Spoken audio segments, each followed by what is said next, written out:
So hello dear students, कैसे हैं आप सभी। आई होप आप लोग बहुत ही अच्छे होंगे। तो हम लोग पढ़ रहे थे अंडर 5 क्लिनिक और इसमें हम लोग कुछ चीज़ों को देख चुके थे। अंडर 5 क्लिनिक जो है ये टॉपिक नंबर 12 है, जो कि 5272 जो वैकेंसी आई है एएनएम के लिए उसके ही अंतर्गत ये टॉपिक दिए हुए हैं और उसी टॉपिक में हम लोग अंडर 5 क्लिनिक को पढ़ रहे हैं।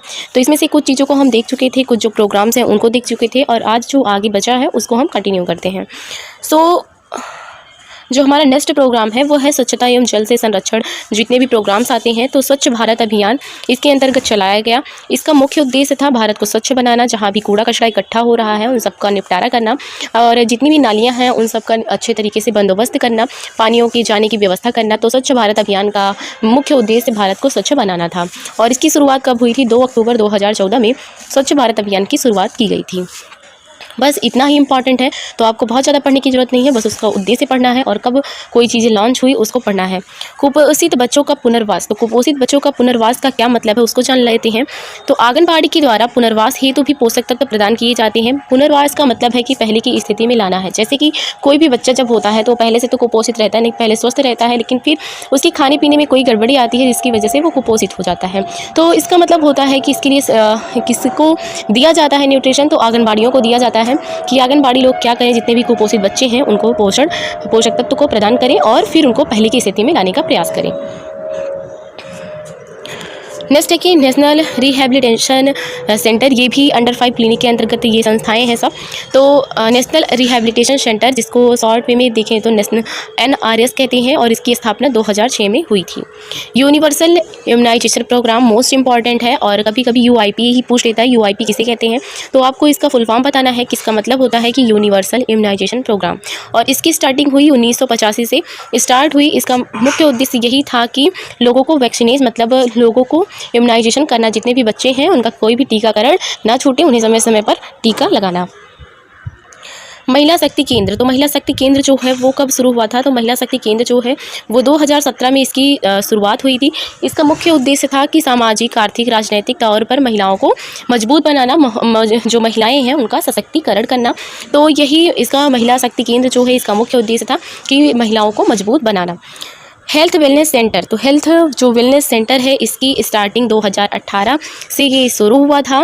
NHM के अंतर्गत आता है। NHM का फुल फॉर्म क्या है? National health mission. और प्रत्येक ज़रूरतमंद को बेसिक हेल्थ प्रोवाइड करना, मतलब जितनी भी हेल्थ केयर है उनको पूरा करवाना ही इसका मुख्य उद्देश्य था। नेक्स्ट आता है कि जननी सुरक्षा योजना। बार बार पूछा जाने वाला क्वेश्चन है कि जननी सुरक्षा योजना, तो इसकी शुरुआत 2011 में हुई थी। इसका मुख्य उद्देश्य है कि प्रसव के दौरान वित्तीय बाधा रोकने हेतु आर्थिक सहायता देना। कभी कभी पूछ लेता है कि वित्तीय बाधा को रोकने हेतु आर्थिक सहायता किस संस्था के द्वारा दिया जाता है? तो वो जननी सुरक्षा योजना आपको लगाना है। किसकी शुरुआत कब हुई? 2011 में।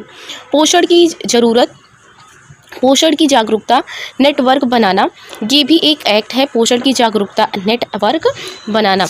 तो ये इसके अंतर्गत आता है MCP, mother and child protection card. तो इसके अंतर्गत ये संस्था आती है कि mother and child protection card.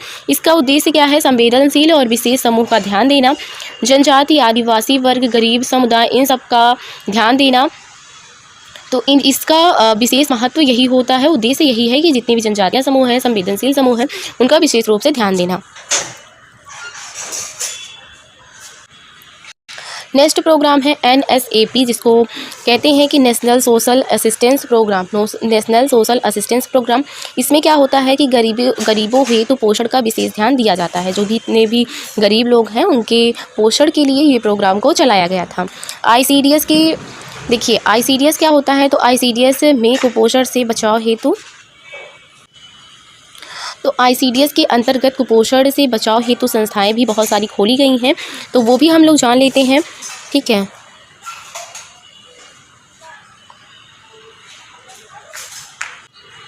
तो अभी पहले हम देखते हैं कि और सारे जो प्रोग्राम हैं, तब फिर उनको हम ICDS के अंतर्गत जितने प्रोग्राम्स आएंगे उनको भी देख लेंगे। NFHS, जिसको नेशनल फैमिली हेल्थ सर्वे कहते हैं, इसमें क्या होता है कि एनम जो होती हैं और जो फीमेल हेल्थ वर्कर होती हैं वो स्वास्थ्य पोषण की निगरानी रखती हैं, वहीं आंगनबाड़ी जो होती हैं वो पोषण की निगरानी रखती हैं। स्वच्छ भारत मिशन भी आया था, तो स्वच्छ भारत मिशन आपने देखा ही आगे। स्तनपान लगभग 2 ईयर्स तक करवाना चाहिए, ये इंपॉर्टेंट टॉपिक है थोड़ा, तो आप लोग रट लेना कि ये इसके अंतर्गत नहीं है वैसे। ठीक है, कहाँ गया? Just 1 second.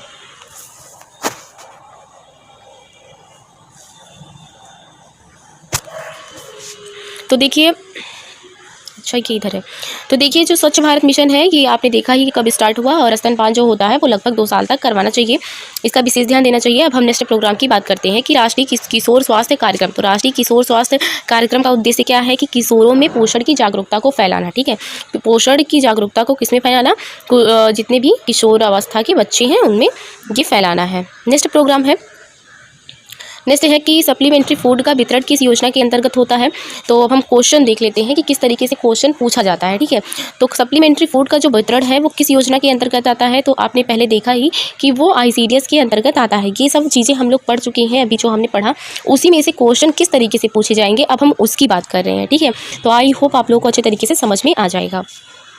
Village health nutrition day का उद्देश्य क्या है। तो विलेज हेल्थ न्यूट्रिशन डे, जिसको हम VHND कहते हैं, उसका मुख्य उद्देश्य क्या है। तो बच्चों का टीकाकरण करना, स्वास्थ्य की निगरानी करना और माता को पोषण संबंधी शिक्षा, गर्भवती बच्चों को वित्तीय सहायता दिया जाता है। तो इसका मुख्य उद्देश्य यही है। PMMVY का फुल फॉर्म क्या है। तो प्रधानमंत्री मातृ वंदना योजना इसका फुल फॉर्म होता है। इसके अंतर्गत क्या क्या चीज़ें आती हैं।